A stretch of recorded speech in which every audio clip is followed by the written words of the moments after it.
Hi, I'm Steve Clemons, and I have a question. Donald Trump is throwing a big wrench into the wheels of global business and starting a trade war with China. But is it a war that he can win? Let's get to the bottom line.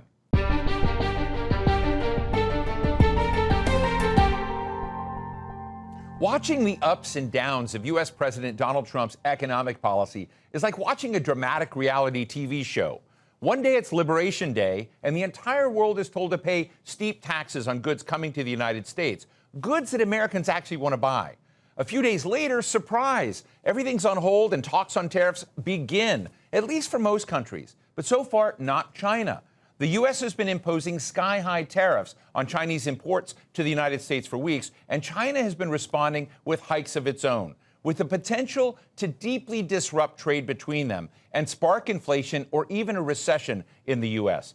But it's about more than just business and money, as each side aims to outmaneuver and isolate the other. So who will blink first? And what's at stake for the rest of the world? Today we're talking with Kishore Mahbubani, a veteran diplomat of Singapore, former president of the UN Security Council, and author of several books, including Has China Won? The Chinese Challenge to American Primacy. Kishore, it is a real pleasure to have you back on the show. It's been some time, and I have been talking and interacting with you for decades on the question of the solvency and status of the U.S. global order, the Western order, the hubris of the Western order. And so my question to you, and something you know so well, has that order now come to an end? Well, I wouldn't put it definitively that it has come to an end, but I think certainly it is under a great threat. And the tragedy here is that the United States is dismantling an order that has actually served American interests very, very well. I mean, the United States has been the most powerful country in the world now for over 130 years. And since World War II, you're the unquestioned #1 power in the world. And all this was resting on an order, the 1945 rules-based order that was created by the United States and its Western allies. And it had always been serving American interests. So when the President Trump's administration tries to dismantle it, it is actually undermining American interests as much as anybody else's interests. But I want to add a very important qualifying point here, Steve, that may surprise you. What's interesting is that even though the United States, the main creator of the 1945 rules-based order, is walking away from it, the rest of the world, which, by the way, makes up 95% of the world's population, is not walking away from that rules-based order. And indeed, the rest of the world wants to continue to keep trading, to keep playing by the rules that we have generated for 80 years since World War II. So on the one hand, while the United States is walking away from the rules-based order, the rest of the world is still embracing it. So what I think you're saying is that at least for a very long time, America was king of the hill, and now it's kicking down its own hill. Am I getting that right? Absolutely. I mean, America has been king of the hill. And frankly, even though President Trump regularly says that the rest of the world is taking advantage of the United States of America, and certainly in some ways the rest of the world has benefited from the large American consumer goods market. But at the same time, the United States has also benefited a lot from this world order because, for example, it has the US dollar as the global reserve currency. And that, as many economists have said, grants an exorbitant privilege to the United States. And guess what? The Chinese have to work very hard, 24 hours a day, 7 days a week, to produce shoes, refrigerators, computer parts for you. And all you have to do is print money. You print money and you pay for this goods that have been produced with a lot of hard labor. So I think in many ways, the United States has also benefited from this world order significantly. And I think that's why it's a mistake for the United States to dismantle this order. So I guess what I'm intrigued by is that President Trump, believes that national power, U.S. national power, is in part a function, one, of trade surpluses that it wants, and building and making things like machine parts and tools and cars and sneakers, whatever it may be, and that somehow. So I guess I'm asking, is he looking at China and saying, what I want is the kind of power China has? We want trade surpluses in the United States. We want manufacturing back in the United States, even though the power of AI, quantum, software, services are the biggest wealth creators in the United States, in which we have massive surpluses in that area. But he seems to want an America from 40 years ago. Yeah, you're right. That seems to be his goal. But if I can just say one thing, President Trump is right in one thing. You do need to create jobs in the United States of America for the bottom 50%. One thing very strange about the United States is that even though the American economy has been doing very well overall, the bottom 50% of the United States of America, bottom 50% of the population of the United States of America, haven't seen an improvement in their standard of living for decades. But that is not because China is manufacturing goods. That is because domestically, and this I document in chapter 7 of my book, as China One, which you referred to, domestically, the United States has become a plutocracy. Now, what is a plutocracy? A plutocracy is one where all the benefits of the economic growth go to the top 10%, the top 1%, the top 0.1%, and the bottom 50% see no benefits at all in their lives at all. So if he wants to improve the lives of the bottom 50%, that's a legitimate thing for him to try to do. But he's not going to succeed by just forcing manufacturing out of China to come back to the United States, because manufacturing requires a whole ecosystem, which in many ways has disappeared from the United States. But you can also create good jobs in many, many other areas. And one thing that President Trump doesn't mention is that in the services sector, the United States has a huge trade surplus. So why focus on areas where others have relative strengths? Focus on the areas where you have relative strengths. And you know, it's amazing when the Chinese export the parts for, let's say, an iPhone, they maybe get $40 to $50, but the phone is sold for $1,000 or $2,000. Where does the balance of value go? The balance of value stays in the United States of America. So there are many ways in which the United States is benefiting from the fact they can import cheap goods from China. And I think that's where, frankly, I think President Trump gets his economics wrong. And that's why he should listen to the preeminent economists in America, because they have the right answers for what is the problem. If you were advising Donald Trump, and I've just put up the numbers here, where U.S. exports to China are about $143.5 billion a year, a very big amount. But guess what? Chinese exports to the U.S. in manufacturing exports are $438.9 billion. And this seems to be what there is a lot of obsession about. Well, I would say you must never look only at bilateral trade deficits. You know, trade is now a global thing. And you got to look overall at how you trade with the rest of the world in both goods and services. And you know, for example, the United States economy is not suffering when you have a trade deficit. In fact, the United States economy is benefiting in some ways because you're getting cheap goods, well-manufactured goods from the rest of the world, including China, Vietnam, Malaysia, Mexico, and so on and so forth. So if you look at the impact of that trade deficit, does it undermine American lives? And the answer is no, it doesn't undermine American lives.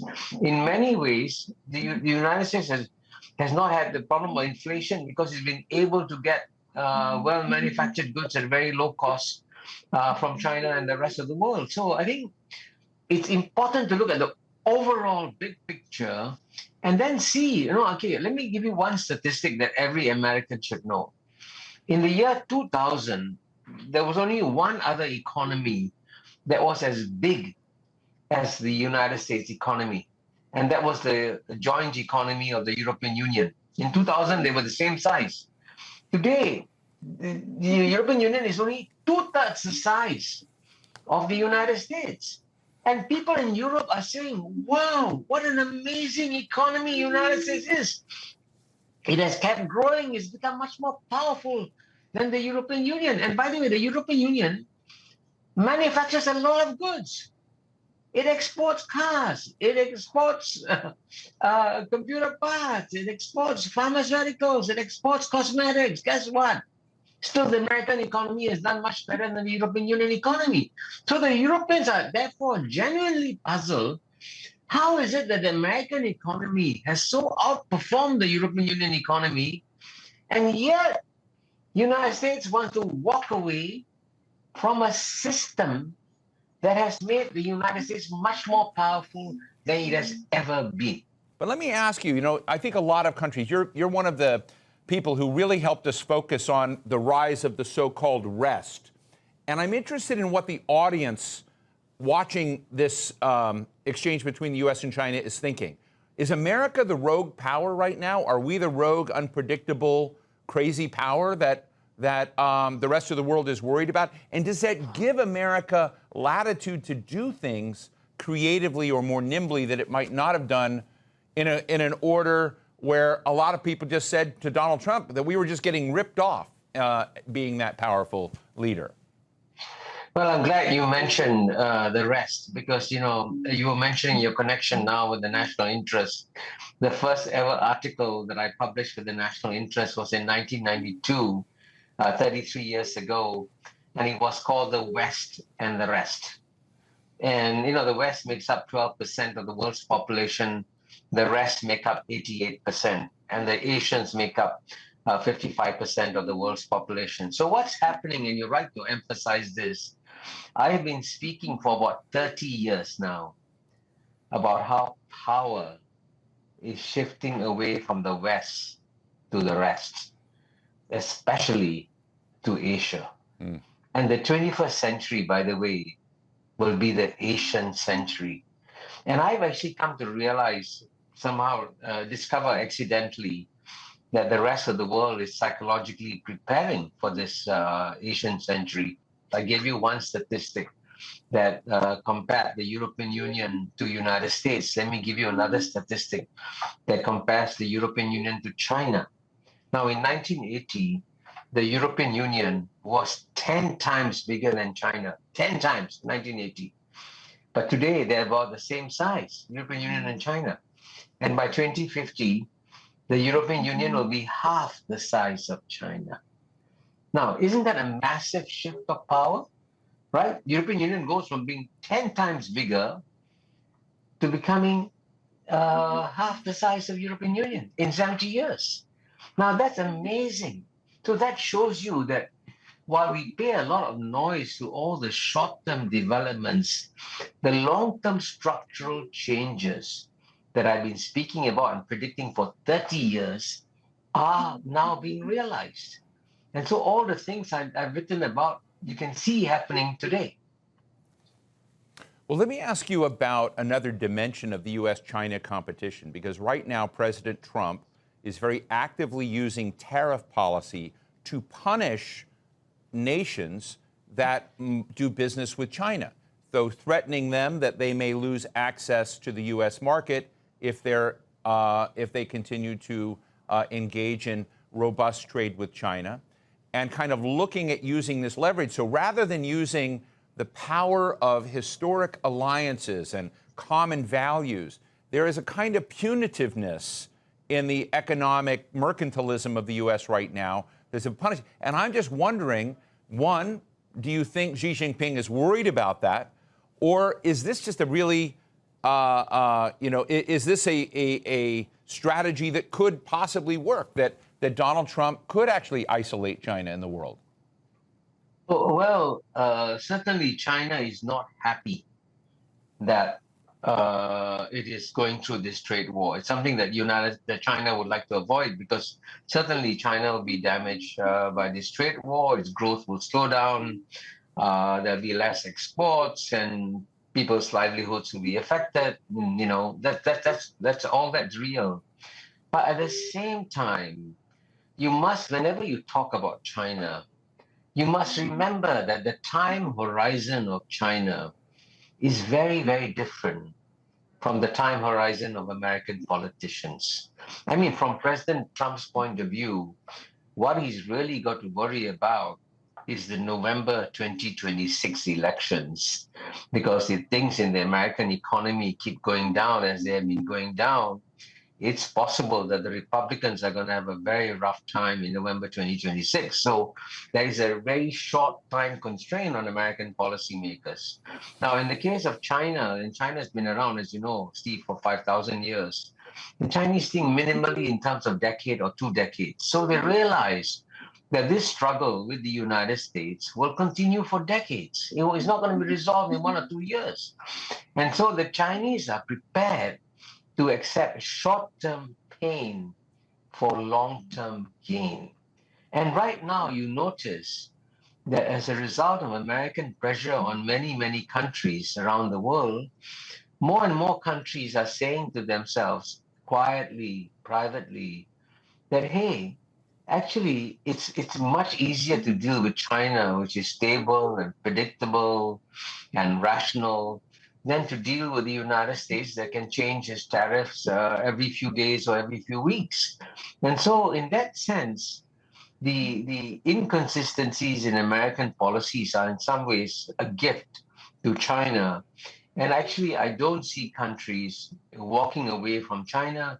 In fact, I've just published an article in a Swiss newspaper, NZZ, making the case that Europe should now see whether it can improve its ties with China as a way of counterbalancing the pressure from the United States. So lots of nations around the world, lots of leaders are probably hedging their bets, not knowing where the United States may go on a number of these things. Let me ask you another question on the geopolitical front, closer to your front in Singapore, but that is, what sort of signals you think are being sent right now regarding Taiwan and China.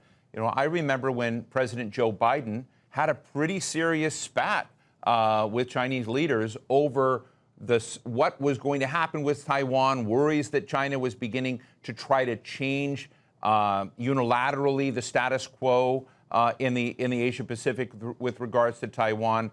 And now I'm looking at Donald Trump, who's talking about taking over the Panama Canal, taking over Greenland, from Denmark, and in a very new kind of territorial conquest framing, and just wondering whether or not Taiwan is toast. Well, I'm glad you raised the Taiwan issue, Steve, because it is by far the most dangerous issue in the world. Because if there's one issue that can cause a war between the two greatest powers in the world, United States and China, it is Taiwan. So we have to handle Taiwan very, very carefully. But here I want to emphasize that actually it is not China that is trying to change the status quo on Taiwan. China actually will be quite happy to see the status quo remain with Taiwan. And in the status quo, by the way, both Taiwan and China claim that they are part of China, that they are part of one China. And that has been American policy also, to have a one China policy. So I think if the United States sticks to its one China policy, there'll be no war in Taiwan and there will be no destruction of Taiwan. But at the same time, you mentioned the Biden administration. It was President Joe Biden who walked away from the policy of strategic ambiguity when it came to defending Taiwan and said, no, United States will definitely defend Taiwan. And what made matters worse was that Nancy Pelosi, as you know, as Speaker of the House, made an official visit to Taiwan. And the Chinese look at this and say, hey, you're trying to promote the separatism, the separate status for Taiwan. And that goes against the understanding that United States and China have reached. So I think if the United States should go back and read carefully the understandings that were negotiated between President Richard Nixon and Secretary of State Henry Kissinger with their Chinese counterparts. And if the United States sticks to what it has agreed to, then there'll be no war over Taiwan, and the world will be a much more peaceful place. And the people of Taiwan will be better off also, because with the status quo, they can keep on living the lives that they have led now for 80 years. You know, you just commented something I've thought a lot about, which is the United States walking away from its own rules and norms, the U.S.-led global order, and the rest of the world wants to keep it while the U.S. is rejecting this.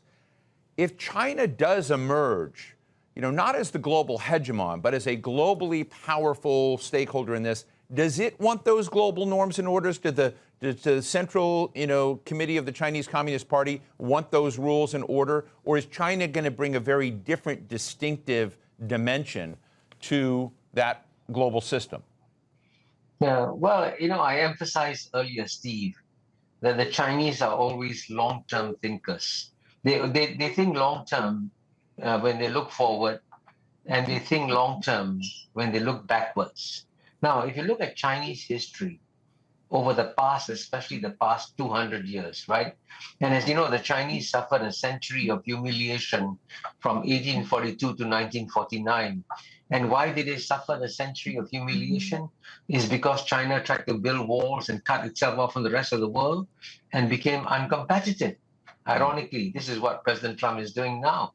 So the Chinese have learned a big lesson from the last 200 years that the way to move China forward is to dismantle walls and to integrate with the rest of the world, which is why China now is a bigger exporter of goods than United States is. Now, the Chinese believe that by integrating with the rest of the world, they have become stronger. And if you look at the past 30 years of economic and social development in China, they've been the best 30 years of economic, social, and development in China. The last 30 years have been the best 30 years in 3,000 years of Chinese history. Now, if this rules-based order, which is a gift from the West to the world, has benefited China so much, why would China want to dismantle an order in which China is the number one beneficiary?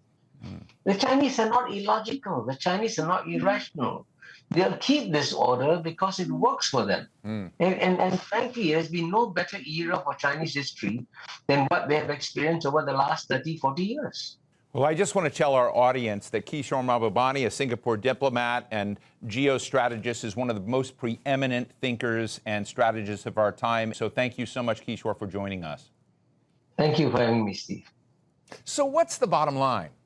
25 years ago, the United States wanted China to join the World Trade Organization so it would transition faster to a market economy and play by the Western rules of global trade. And that plan was wildly successful. China was given developing nation status, which meant it could bypass the rules imposed on developed nations like the U.S. and Japan and European countries. China made the best of its opportunities. Its economy and industrial and technological base grew rapidly. And now the U.S. is trying to scrap that entire arrangement, change the rules, pull out of the WTO. What's really happening right now is the disintegration of globalization and the emergence of might makes right politics. The irony is the United States is perceived now as the erratic rogue nation and China as the balanced, well-behaved rising star. What you're seeing is the makings of a new great power struggle where there are likely to be many, many losers and not many winners. And that's the bottom line.